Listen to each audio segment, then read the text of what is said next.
Hello नमस्कार दोस्तों, स्वागत है आपका आपके अपने YouTube चैनल सरकारी नौकरी में एक नए वीडियो के साथ। तो दोस्तों आज हम इस वीडियो में रेलवे की पोस्ट जूनियर अकाउंटेंट असिस्टेंट कम टाइपिस्ट की जॉब प्रोफाइल के बारे में पूरी चर्चा करेंगे और समझेंगे कि इनका जो सिलेक्शन प्रोसेस होती है वो क्या होता है, कैसे इनकी ट्रेनिंग होती है, कितना इनका प्रमोशन है और कब प्रमोशन होता है, क्या क्या फैसिलिटी दी जाती है रेलवे के द्वारा और क्या इनकी सैलरी रहती है और क्या इनको लीव कैसे मिलती है और ट्रांसफर कैसे होता है। इन सभी के बारे में आज हम इस वीडियो में चर्चा करेंगे। तो दोस्तों एनटीपीसी की बहुत सारी वैकेंसी आ चुकी हैं। यदि आप भी एनटीपीसी का फॉर्म अप्लाई करना चाहते हो तो दोस्तों सबसे पहले एनटीपीसी की जितनी भी पोस्ट हैं उनकी जॉब प्रोफाइल को अवश्य देखें, क्योंकि अभी फॉर्म भरते टाइम आप गलती कर दोगे और बाद में फिर आप पछताते हो। तो इसलिए आप सभी पोस्टों की जॉब प्रोफाइल देखने के बाद फॉर्म अप्लाई करें, फिर उसी के हिसाब से अपनी प्रेफरेंस को वहां पे सिलेक्ट करें। तो दोस्तों एनटीपीसी की कुछ पोस्टों के हमने ऑलरेडी वीडियो बना दिए हैं जॉब प्रोफाइल को लेकर, जैसे चीफ कमर्शियल कम टिकट सुपरवाइजर की पोस्ट है जो लेवल 6 की पोस्ट है, उसका वीडियो हमने अपलोड कर दिया है। स्टेशन मास्टर ये भी लेवल 6 की पोस्ट है, इसका भी हमने वीडियो अपलोड कर दिया है। और जो गुड्स गार्ड यानी कि ट्रेन मैनेजर भी बोलते हैं इनको, ये लेवल 5 की पोस्ट है, इसका भी वीडियो हमने अपलोड कर दिया है। और ये अपना अगला वीडियो है जूनियर अकाउंटेंट असिस्टेंट कम टाइपिस्ट, ये भी लेवल 5 की पोस्ट है। तो इसके बारे में आज हम पूरी चर्चा करेंगे। तो दोस्तों बने रहिए वीडियो में एंड तक और वीडियो को इसकी बिल्कुल ना करें। यदि आप हमारे YouTube चैनल पर नए हैं तो चैनल को सब्सक्राइब कर बेल आइकन का बटन प्रेस जरूर करें और दोस्तों हमारे टेलीग्राम चैनल पर भी जुड़ जाएं, जहां से आप रेलवे से एवं अन्य किसी सरकारी नौकरी से जुड़ी जानकारी को प्राप्त कर सकते हैं, जिसकी लिंक को मैं डिस्क्रिप्शन बॉक्स में दे दूंगा। तो चलिए दोस्तों वीडियो को करते हैं अब स्टार्ट, बने रहिए वीडियो में एंड तक। तो दोस्तों पहला नंबर है सिलेक्शन प्रोसेस का। इसकी क्या सिलेक्शन प्रोसेस है दोस्तों, ये लेवल 5 की जॉब है और इसका जो ग्रेड पे है वो 2800 रुपए है। और इसके लिए जो क्वालिफिकेशन है वो आपने ग्रेजुएशन की हो किसी भी स्ट्रीम में, बीए बीएससी किसी भी सब्जेक्ट से किसी भी स्ट्रीम में आपने ग्रेजुएशन कंप्लीट होना चाहिए। और इसका जो एज क्राइटेरिया है वो 18 से 33 साल रहता है हर साल, लेकिन इस बार इसका जो एज क्राइटेरिया है वो 18 से 36 साल रखा है, क्योंकि जो कोविड पीरियड चला था उसके चलते यहाँ पे 3 साल की सभी कैटेगरी में छूट दी गई है। फिर आपका फॉर्म फिलिप हो जाएगा। फॉर्म फिलिप करने के बाद आपको सीवीटी फर्स्ट के लिए बुलाया जाएगा। जैसे ही आप सीवीटी फर्स्ट पास करते हो तो आपको फिर सीवीटी 2 के लिए बुलाया जाएगा। सीवीटी फर्स्ट और सीवीटी 2 क्लियर कर जाओगे उसके बाद आपको टाइपिंग टेस्ट के लिए बुलाया जाएगा। और टाइपिंग टेस्ट के बाद आपको डॉक्यूमेंट वेरिफिकेशन के लिए बुलाया जाएगा। और डॉक्यूमेंट वेरिफिकेशन के बाद आपका मेडिकल किया जाएगा। और मेडिकल के बाद फाइनल मेरिट लिस्ट लगती है, वो सीवीटी 2 के अनुसार बनाई जाती है। दोस्तों जो इसका सीवीटी 1 होता है इसमें टोटल क्वेश्चनों की संख्या 100 होती है और प्रत्येक क्वेश्चन 1 नंबर का होता है। इस प्रकार टोटल मार्क होते हैं जो पेपर के 100 ही होते हैं। और जो आपको टाइम मिलता है वो टोटल 90 मिनट के अंदर आपको पेपर को सॉल्व करना है। जो सीबीडी 2 होता है इसमें टाइम तो 90 मिनट रहता है, लेकिन इसमें क्वेश्चनों की संख्या बढ़ा दी जाती है। क्वेश्चनों की संख्या 100 की जगह यहाँ पे 120 कर दी जाती है। प्रत्येक क्वेश्चन 1 नंबर का होता है, इस प्रकार पूरा पेपर 120 नंबर का होता है।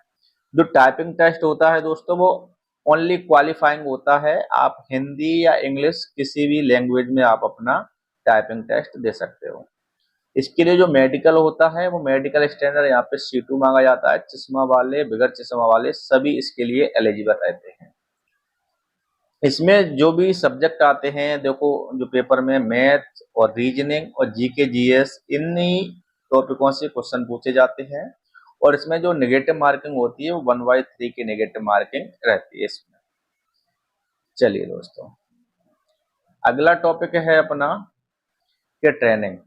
अगर फिर आपका सिलेक्शन हो जाता है, सिलेक्शन के बाद आपको ट्रेनिंग पे भेजा जाता है। तो ट्रेनिंग दोस्तों 60 दिन की ट्रेनिंग होती है और जोनल रेलवे ट्रेनिंग इंस्टीट्यूट में आपकी ट्रेनिंग कराई जाएगी। और ट्रेनिंग जो भी होगी आपकी वो हिंदी या इंग्लिश दोनों लैंग्वेज में होंगी। जिस लैंग्वेज आपको जौन सी लैंग्वेज आती है आपको उस लैंग्वेज में आप ट्रेनिंग कंप्लीट कर सकते हो। ट्रेनिंग डेली 8 घंटे की क्लास चलेंगी। 8 घंटे में 2 घंटे का रेस्ट भी रहता है लंच के लिए, और सुबह और शाम चाय टी ब्रेक भी मिलता है आपको 15-20 मिनट का। संडे और एनएच को आपकी क्लासें ऑफ रहेंगी, उस दिन क्लास नहीं लगेंगी, और बाकी दिनों क्लास लगती है। दोस्तों, जो लीव चाहिए, अगर आपको ट्रेनिंग के पीरियड में ही आपको लीव चाहिए तो आपको केवल कैजुअल लीव दी जाती है, जिसे आकस्मिक लीव बोलते हैं हिंदी में। और फिर आपका ट्रेनिंग कंप्लीट के बाद आपका एग्जाम कंडक्ट कराया जाएगा। एग्जाम हिंदी इंग्लिश दोनों भाषा में होगा, और एग्जाम में केवल क्लास से रिलेटेड ही पूछा जाएगा जो आपको वहां पे पढ़ाया गया है। चलिए, अब ट्रेनिंग टाइम सैलरी की बात कर लेते हैं दोस्तों। तो ट्रेनिंग टाइम में केवल सैलरी में बेसिक और डीए ही दिया जाता है। बेसिक इसका 21,700 रुपए है, और डीए इसका 10,850 रुपए है, जो भी 1/1/2024 के अनुसार अभी वर्तमान में 50% चल रहा है, उसी के हिसाब से। तो इनका बेसिक और डीए मिलाकर टोटल सैलरी ट्रेनिंग टाइम में इनकी 32,550 बन जाती है। बाकी और कोई अलाउंसेस इसमें मिलते नहीं है। चलिए, अब बात कर ले रहे हैं इनकी जो पोस्टिंग है और ड्यूटी टाइम क्या है। तो इनकी जो पोस्टिंग रहती है वो एक्स या वाई सिटी में इनकी पोस्टिंग रहती है, और ये इनकी ड्यूटी लगती है हेडक्वार्टर में, या टीए ऑफिस में, या डीआरएम ऑफिस में, वर्कशॉप में, प्रोडक्शन शॉप में, और इनकी इन जगहों पे इनकी ड्यूटी लगती है। और इनका जो ड्यूटी का टाइम है वो 8 आवर्स रहता है। ओनली डे ड्यूटी रहती है, इनकी कोई नाइट शिफ्ट नहीं लगती है। संडे सैटरडे और एनएच इनको ऑफ रहता है, ये आराम से अपनी फैमिली के साथ अपने फेस्टिवल त्योहार एनएच का आनंद ले सकते हैं। अगला है अपना कि वर्क, इनका वर्क क्या होता है दोस्तों। तो इनका वर्क है ओनली ऑफिस वर्क रहता है इनका, कोई फील्ड वर्क इनका नहीं रहता है। इनका काम रहता है ऑफिस में salary, audit sheet, pension sheet, और पीएफ शीट, कॉन्ट्रैक्टर बिल और medical bill, contractor contract waiting, ETC, इन सभी का ये बिलिंग का काम करते हैं। ज्यादातर डाटा एंट्री का ये लोग काम करते हैं। इनकी कोई भी यूनिफॉर्म स्पेशल नहीं बनाई गई है, ये किसी भी फॉर्मल ड्रेस में, किसी भी अपनी जो भी इच्छा है वो पहन के अपने ड्यूटी जा सकते हैं, और अपना ड्यूटी कंप्लीट करके घर आ सकते हैं। अब इनके बात कर लेते हैं इनके प्रमोशन के। तो दोस्तों, जो जेएसीटी की पोस्ट है ये 2800 जीपी की पोस्ट है। इसके बाद आपको डबल ए बनने के लिए यहाँ पे लिखा है अकाउंट असिस्टेंट। तो जेएसीटी से आप डबल ए तभी बनोगे, पहले 2A एग्जाम होता है, और 2A एग्जाम अगर आप क्वालिफाई कर लेते हो और आपकी सर्विस 3 साल कंप्लीट हो जाती है, और आप 2A एग्जाम क्वालिफाई हो जाते हो, तो उसके बाद आप 3 साल में डबल ए की पोस्ट पर पहुंच जाओगे। और डबल ए की पोस्ट से आप एसएसओ की पोस्ट तक पहुंचने के लिए आपको एक एग्जाम और होता है 3A, जिसका नाम है, तो आपको ये क्वालिफाई होना चाहिए। और दूसरी जो आपकी सर्विस है कंप्लीट 5 साल की होना चाहिए, यहाँ से लेकर जेएसीटी से लेकर यहाँ तक कि आपकी सर्विस 5 साल कंप्लीट होनी चाहिए, तो आपको एसएसओ बना दिया जाएगा। उसके बाद आप एलडीसी जीडीसी वगैरह देके एडीएफएम, डीएफएम, सीनियर डीएफएम की पोस्ट पहुंच सकते हो। यहाँ से दोस्तों आपकी ये गजेटेड पोस्ट स्टार्ट हो जाती हैं, और ये पोस्ट हैं जो सीनियर डीएफएम, डीएफएम, एडीएफएम, ये ज्यादातर यूपीएससी से भरी जाती हैं। और बाकी अगर एक आध लोग की कह नहीं सकते जिनकी सर्विस बचती है और एग्जाम पास कर करके वो सीनियर डीएफएम बन सकते हैं, जो एक आध ही कैंडिडेट ऐसे होते हैं। बाकी सभी की फुल फॉर्म हमने यहाँ पे लिख दी है, तो आप यहाँ से आराम से देख सकते हो सभी पोस्टों की फुल फॉर्म क्या है।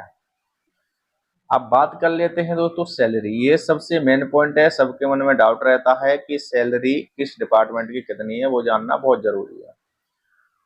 तो दोस्तों, ये लेवल 5 की जॉब है, और इसका ग्रेड पे होता है 2800 रुपए, और बेसिक पे होता है इनका 29,200 रुपए। और 1/1/2024 के अनुसार अभी 50% डीए चल रहा है, तो इनका डीए बन जाता है 14,600 रुपए।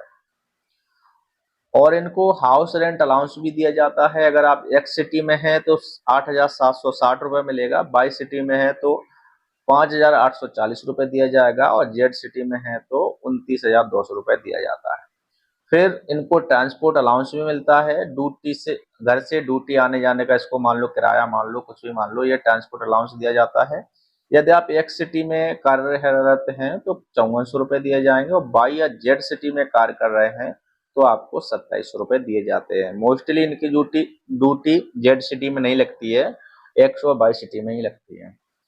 इनको दोस्तों पहले तो इनका फील्ड वर्क नहीं है, अगर ये अपनी और कहीं जाते हैं जैसे बाई चांस फील्ड वर्क में, तो इनको टीए 625 रुपये पर डे दिया जाएगा, और इनका जो एनपीएस जो डिडक्शन होगा वो 4380 रुपये इनका एनपीएस काटा जाएगा। इस प्रकार इनके पास इन हैंड सैलरी जो आने वाली है, अगर आप एक्स सिटी में कार्यरत हैं तो आपकी ग्रॉस पे है जो 57,960 बनेगा ग्रॉस सैलरी, और जो एनपीएस कटने के बाद आपकी सैलरी नेट पे 53,580 मिनिमम सैलरी रहने वाली है। बाई सिटी में हैं आप तो ग्रॉस सैलरी 52,340 बनेगी, और नेट सैलरी वो 47,960। जेड सिटी में है आप यदि तो ग्रॉस सैलरी 49,420 बनेगी, और नेट सैलरी 45,040 इनकी रहने वाली है। तो दोस्तों इनकी थोड़ी सैलरी कम है, बाकी job time to time job है, और फैमिली के साथ आप आराम से एंजॉय कर सकते हो। बात कर लें इनके लीव की, तो दोस्तों इनको जो एलएपी होती हैं लीव ऑन एवरेज पे 30 एलएपी इनको पर ईयर दी जाती हैं, और जो एलएचएपी होती हैं सिक होती हैं, इनको बीमारी के टाइम लिया जाता है। जब आप बीमार वगैरह हो जाते हो तो आपको एक साल में 20 ये एलएचएपी भी दी जाती है। कैजुअल लीव जो सीएल होती है इनको 10 पर ईयर दिया जाता है, एक साल में आपको ये 10 दी जाएंगी। जो हॉलीडे वगैरह होते हैं वो लगभग 16 नेशनल हॉलीडे हैं, और जो कि हर एक स्टेट डिवीजन लोकल एरिया में अलग अलग हैं, कहीं ज़्यादा भी हो सकते हैं, कहीं ये कम भी हो सकते हैं। बात कर लेते हैं इनके ट्रांसफ़र के बारे में। तो दोस्तों रेलवे एडमिनिस्ट्रेशन इनकी सीट चेंज करता रहता है एवरी 3-4 साल में। कहीं इनको टीए ऑफिस में इनको कार्यरत कर दिया जाएगा, कहीं इनको सैलरी ऑफिस में लगा दिया जाएगा, कहीं इनको मेडिकल जो बिल है उसकी बिलिंग के लिए लगा दिया जाएगा। ऐसे इनकी सीट चेंज होती रहती है। और ट्रांसफर इनका जो ऑन रिक्वेस्ट ट्रांसफर है इसके द्वारा ये अपना ट्रांसफर कर सकते हैं, लेकिन ऑन रिक्वेस्ट ट्रांसफर के लिए आपको 5 साल की सर्विस रेलवे में कंप्लीट होनी चाहिए, उसके बाद ही आप इस ऑन रिक्वेस्ट ट्रांसफर के लिए एलिजिबल होंगे। आप म्यूचुअल ट्रांसफर भी करा सकते हैं। म्यूचुअल ट्रांसफर दोस्तों आप कभी भी करा सकते हैं, ज्वाइनिंग के 10 दिन बाद भी करा सकते हो, 30 दिन बाद भी करा सकते हो, 60 दिन बाद भी करा सकते हो। जब आपको म्यूचुअल के लिए कोई दूसरा कैंडिडेट मिल जाएगा तो आप म्यूचुअल ट्रांसफर भी करा सकते हो। एक होता है स्पाउस ग्रांट से ट्रांसफर। यदि आपका पति या हस्बैंड किसी दूसरे स्टेट में है और आप किसी दूसरे स्टेट में हैं तो आप इसका स्पाउस ग्रांट कोटे से आप वहां पे ट्रांसफर करा सकते हो। यदि आपके सीनियर्स अच्छे हैं वो प्रोसेस को आगे बढ़ा देंगे तो बढ़ाते रहेंगे तो आपका 1 साल के अंदर हो जाएगा। यदि आपके प्रोसेस को सीनियर लोग आगे नहीं बढ़ाएंगे तो आपको पता नहीं 5 साल 6 साल 8 साल इतना टाइम लग सकता है।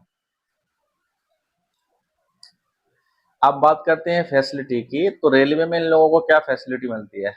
पहली बात तो इनको रेलवे जो क्वार्टर मिलता है वो टाइप 3 का मिलता है, बहुत ही शानदार क्वार्टर मिलता है। 3 कमरे होते हैं यानी बेडरूम, और हॉल होता है, किचन बाथरूम सब, टॉयलेट सब होता है इसमें। रेलवे हॉस्पिटल की पूरी सुविधा मिलती है। जितने भी फैमिली मेंबर आपके ऊपर डिपेंडेंट है उन सबको रेलवे हॉस्पिटल की फ्री सुविधा दी जाएगी। आपकी पोस्टिंग एक्स वाई सिटी में रहेगी, अच्छी सिटी में रहेगी, वहाँ पे आपको रेलवे ग्राउंड भी मिल जाएगा, तो आप आराम से सुबह शाम वहाँ पे वॉक कर सकते हो, अपने बच्चों के साथ खेल सकते हो। जो चाइल्ड एजुकेशन है तो पर चाइल्ड के लिए रेलवे 33,750 रुपये पर ईयर देता है, 2 बच्चों तक ये मिलता है। जो पास है तो इनको दोस्तों थर्ड एसी का पास दिया जाता है। 5 साल सर्विस से पहले आपको 1 सेट पर ईयर दिया जाएगा। जैसे ही आपकी 5 साल सर्विस कंप्लीट हो जाती है तो थर्ड एसी का पाइप वो थर्ड एसी का पास 3 सेट दिए जाएंगे पर ईयर के हिसाब से। और जो पीटीओ होता है इनको थर्ड एसी का ही दिया जाता है। ये 4 सेट पर ईयर दिए जाते हैं, इसमें 1/3 किराया लगता है।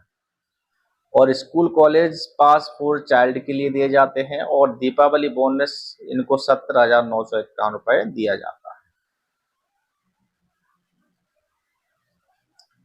अब बात कर लेते हैं फॉर फीमेल के लिए। तो दोस्तों ये जॉब फीमेल के लिए बहुत अच्छी है, थोड़ी सैलरी कम है तो क्या है, बाकी फुल रेस्पेक्टफुली जॉब है ये, और नियरेस्ट होम के पास भी आप आ सकते हो, और रेपुटेशनल जॉब है, किसी भी प्रकार की कोई परेशानी नहीं है।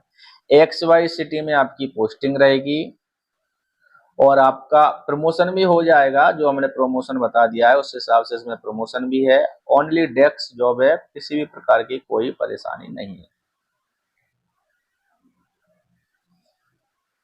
बात कर लेते हैं डिसएडवांटेज और एडवांटेज के बारे में। तो दोस्तों डिसएडवांटेज ये है कि इसमें सैलरी थोड़ी कम बनती है, क्योंकि इनका ना तो ट्रैवलिंग अलाउंस मिलता है, ना ही NH अलाउंस है, ना ही नाइट ड्यूटी अलाउंस है, ना ही इनका ओवर टाइम है, इसलिए इनकी सैलरी कम बनती है। और सावधानी वाली जॉब है, इसमें आप कोई गलती नहीं कर सकते हो, क्योंकि पूरा डाटा का लेखा जोखा रहता है, इसको आपको बिल्कुल सावधानी पूर्वक काम को करना है। और एडवांटेज ये है दोस्तों कि फिक्स टाइम ड्यूटी का रहता है, ओनली डे जॉब रहती है, नाइट शिफ्ट यहाँ पे लगती नहीं है। सभी विभागों से ज्यादा यहाँ पे आपको रेस्पेक्ट मिलती है, और यहाँ पे आप जो भी काम करते हो फाइनल चेक करते हो, क्योंकि आपका पूरा डाटा फाइनल चेक करने के बाद ही किसी की सैलरी वगैरह बनती है, किसी का मेडिकल बिल वगैरह वहां से क्लियर किया जाता है। फर्दर स्टडी, आप जॉब के साथ साथ स्टडी भी कर सकते हो। वर्क कम है इस जॉब में, और पर्सनल लाइफ आप आराम से मैनेज कर सकते हो, अपनी फैमिली के साथ आराम से एंजॉय कर सकते हो। तो दोस्तों ये थी पूरी जॉब प्रोफाइल JAA की। अगर आपको अच्छा लगा हो वीडियो तो वीडियो को लाइक शेयर करें और चैनल को सब्सक्राइब कर बेल आइकन का बटन प्रेस जरूर करें। दोस्तों आगे भी जितनी पोस्ट बची हैं NTPC से आने वाली और रेलवे के जितने भी और डिपार्टमेंट है उन सभी की पोस्टों के आगे वीडियो आपको हमारे चैनल पे मिल जाएंगे। लेकिन जो अभी NTPC की अभी भर्ती निकली है उसके वीडियो आपको कंप्लीट जल्दी ही 2 से 4 दिन के अंदर हम पूरे वीडियो अपलोड कर देंगे। अगर आप NTPC का फॉर्म डालना चाहते हो तो सभी पोस्टों की जॉब प्रोफाइल देखने के बाद ही आप अपना NTPC का फॉर्म अप्लाई करें, जिससे कि आपको कोई गलती ना हो। आप पूरा जॉब प्रोफाइल देख लें और एकदम संतुष्ट होने के बाद ही आप वहां पे प्रेफरेंस डालें। तो दोस्तों धन्यवाद दोस्तों, मिलते हैं अगले वीडियो में किसी नए टॉपिक के साथ और किसी नए पोस्ट की जॉब प्रोफाइल के साथ। तब तक के लिए धन्यवाद, बाय।